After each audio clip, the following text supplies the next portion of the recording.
Mahavikas Aghadi ticket बंटवारे को लेकर के पिछले कई दिनों से उतराव-चढ़ाव चल रहा था, जिसका मामला अब शांत हो चुका है। और आज की अगर हम बात करें तो आज एक प्रेस कॉन्फ्रेंस एमवीए की तरफ से होने वाली है, यशवंतराव केंद्रमर। और वहाँ पर देखना होगा कि क्या घोषणाएँ होती हैं और इसी मुद्दे पे हम बात करेंगे महाराष्ट्र लीगल सेल के उपाध्यक्ष आरपी पांडे जी से। आरपी पांडे जी, मैं आपसे जानना चाहूँगा कि भारतीय जनता पार्टी लगातार आपके एमवीए पर आरोप लगा रही थी कि टिकट बंटवारे को लेकर के और ख़ास तौर से सीट शेयरिंग को लेकर के आप लोगों में बात नहीं बन रही है। क्या कहना चाहेंगे? पहले तो मैं सभी दर्शकों को मेरा नमस्कार। देखिए, अघाड़ी में किसी भी तरह की कोई सिर-फटोल नहीं है। असली सिर-फटोल तो अ, इन लोगों में शिंदे को लेके और पवार जी को लेके इनकी पार्टी में है, बीजेपी में। ये बीजेपी वाले चाहते हैं कि इनको कम सीट दिया जाए। हमारे यहाँ सब लगभग ऑलमोस्ट फिक्स हो चुका है।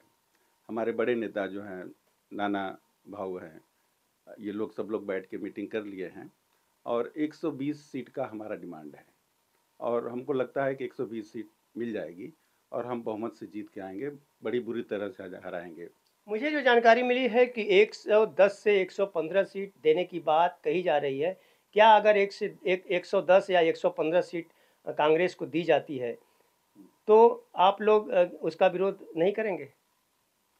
देखिए, ये हमारा आला कमान जो है, जो हमारे शीर्ष नेतृत्व हैं, ये लोग डिसीजन लेंगे फाइनल और जो भी डिसीजन होगा, हमारे सभी कार्यकर्ता, सभी लोग आपसी समन्वय से इलेक्शन लड़ेंगे और मुझे लगता है कि 80-85 सीट तो हम लोग मिनिमम जीत के आएंगे। आप लीगल सेल के महाराष्ट्र के उपाध्यक्ष हैं।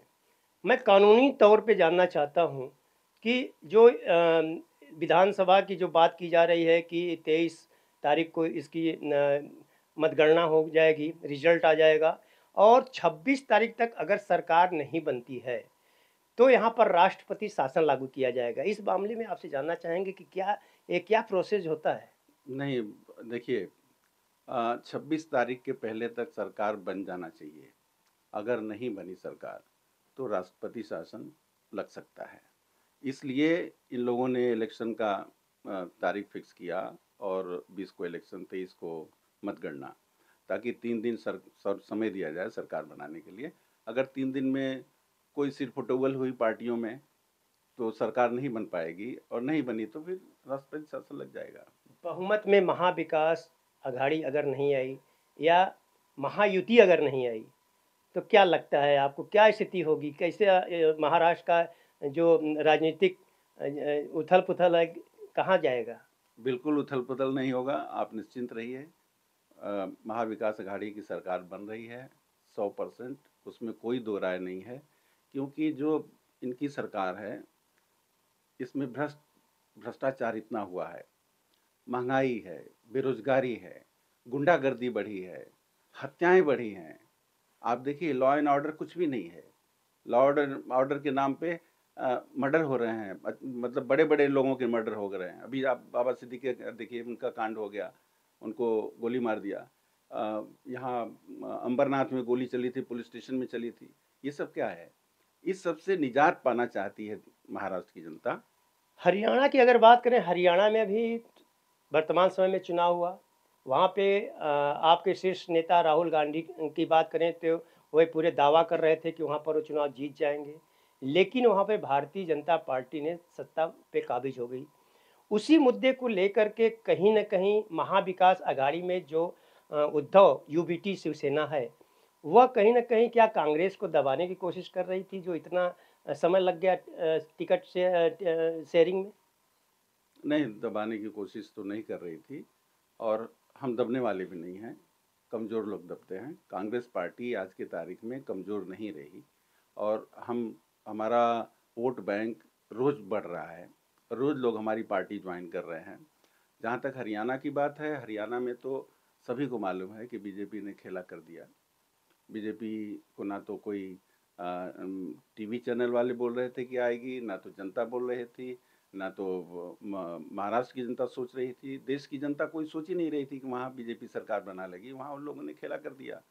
जहाँ तक महाराष्ट्र की बात है, महाराष्ट्र में ऐसा कुछ भी होने वाला नहीं है। राहुल गांधी की न्याय यात्रा के बारे में अगर आपसे हम जानना चाहें तो वो कितना सार्थक साबित होगा या उसका कुछ असर आपको दिख रहा है? बहुत ज़्यादा असर रहेगा।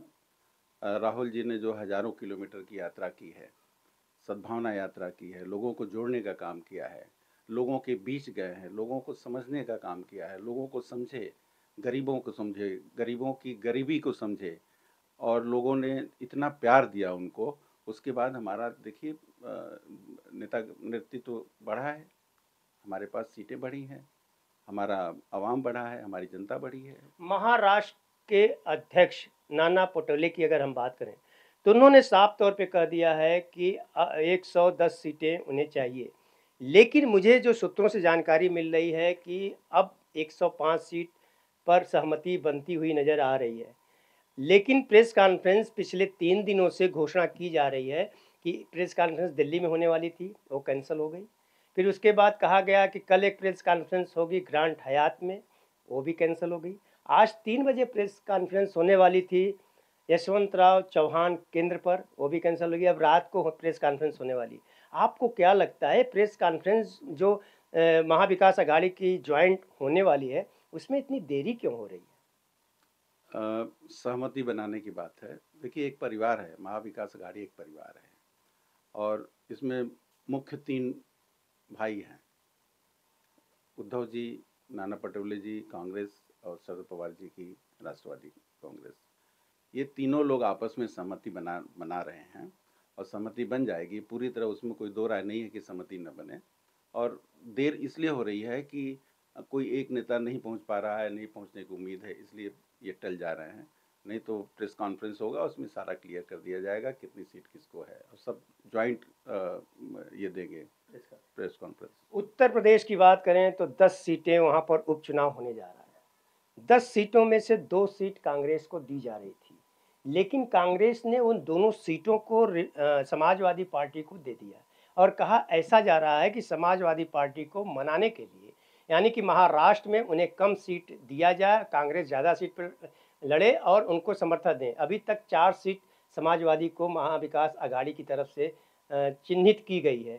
आपको क्या लगता है कि इसमें सच्चाई कितना है? कांग्रेस देखिए सबसे पुरानी पार्टी है और बड़ी पार्टी है। देश के हर कोने में कांग्रेस का झंडा आपको दिखेगा, कांग्रेस के कार्यकर्ता दिखेंगे। कांग्रेस बड़ा दिल दिखा रही है। भाई, अगर छोटा भाई थोड़ा नाराज़गी दिखाए तो कांग्रेस बड़े भाई की भूमिका में छोटे भाई को जगह दे रही है। अगर 2 सीटें दे रहे थे तो 2 सीट, हम कोई भीख थोड़ी मांग रहे हैं। उनको हिसाब से 5 सीट हमको देना चाहिए था, 5 सीट उनको नहीं देना है, तो हम पाँचों सीट वो छोड़ दे रहे हैं उनको। लड़े वो 10 सीट पे, हम उनको सहयोग करेंगे, मदद करेंगे, हमारे पूरे कार्यकर्ता तन मन से लगे रहेंगे उनके लिए, समाजवादी पार्टी को जिताएंगे वहाँ से। मुंबई महानगर की अगर हम बात करें तो यहाँ पर कांग्रेस को कितनी सीटें मिलेंगी, क्योंकि शिवसेना ज़्यादा सीटें का डिमांड कर रही है? हम 80 से 90 सीट जीतेंगे। महाराष्ट्र में 80 से 90 सीट कांग्रेस लेके आएगी, और बाकी अगर बात करें तो मुझे लगता है कि 180-85 सीट हम जीतने वाले हैं। मुख्यमंत्री की अगर हम बात करें तो मुख्यमंत्री को लेकर के अभी से चुनाव हुआ नहीं, टिकट शेयरिंग अभी फाइनल नहीं हुआ, लेकिन मुख्यमंत्री के मुद्दे को लेकर के लगातार सवाल उछाले जा रहे हैं। यूबीटी उद्धव ठाकरे कह रहे हैं, उनके संजय राउत जो उनके प्रमुख प्रवक्ता है कि मुख्यमंत्री वो बनेंगे। कांग्रेस पार्टी के कार्यकर्ता और जो बड़े नेता हैं उनका कहना है कि मुख्यमंत्री हमारा होगा। आपकी क्या राय है? लीगल सेल के आप वाइस प्रेसिडेंट हो। नहीं, राउत जी ये नहीं कह रहे हैं कि उनका मुख्यमंत्री बने, वो कह रहे हैं कि मुख्यमंत्री का नाम डिक्लेयर हो। और हम लोग ऐसा कह रहे हैं कि देखिए, पार्टी के बड़े जो शीर्ष नेता हैं, रिजल्ट आने के बाद बैठ के आपस में डिसाइड कर लेंगे। इसमें तो ये तो अभी नए तरह का एक फंडा डाल दिया है बीजेपी ने कि पहले मुख्यमंत्री उनके, आप बीजेपी का देखिए, वहाँ भी सिर्फ फुटबॉल है पूरा। वहाँ कौन मुख्यमंत्री होगा वो लोग क्लियर नहीं कर पा रहे हैं। कोई कह रहा है कि शिंदे बनेंगे, कोई कह रहा है फडणवीस बनेंगे।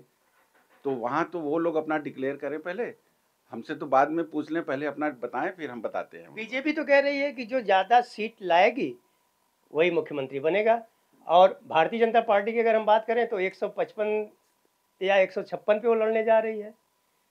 तो सबसे ज़्यादा तो सीट लड़ने ही जा रही, तो सीट आएगी उसकी। बीजेपी और जो उनकी अघाड़ी है पूरा, वो लोग हारने वाले हैं, उनकी सरकार आने वाली नहीं है और वो मुख्यमंत्री का सपना छोड़ दें। मुख्यमंत्री हमारा महाविकास अघाड़ी का बनेगा। तो ये थे महाराष्ट्र कांग्रेस के लीगल सेल के vice president RP Pandey ji, जिनका कहना है कि चुनाव के बाद सरकार इनकी बनेगी। इनका ये दावा है। अब देखना यह होगा कि जब 23 तारीख को रिजल्ट आएगा तो किसकी सरकार बनती है महाराष्ट्र में।